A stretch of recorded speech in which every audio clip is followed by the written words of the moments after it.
நாகையில் வீட்டின் சுவற்றில் மோதி பைக் ரைடர் உயிரிழந்துள்ள சம்பவம் பரபரப்பை ஏற்படுத்தியுள்ளது.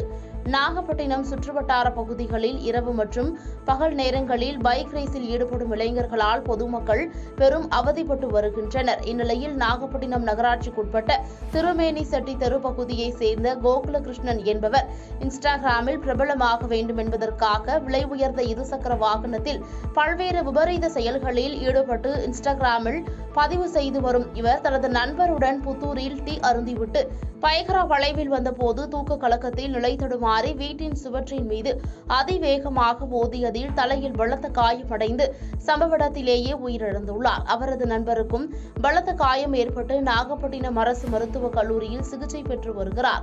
இதுகுறித்து நாகப்பட்டினம் நகர காவல் நிலைய போலீசார் வழக்கு பதிவு செய்து விசாரணை மேற்கொண்டு வருகின்றனர். பாதகம் செய்பவரை கண்டால் நாம் பயங்கொள்ளலாகாது பாப்பா, மோதி மிதித்து விடு பாப்பா, அவர் முகத்தில் உமிழ்ந்து விடு பாப்பா.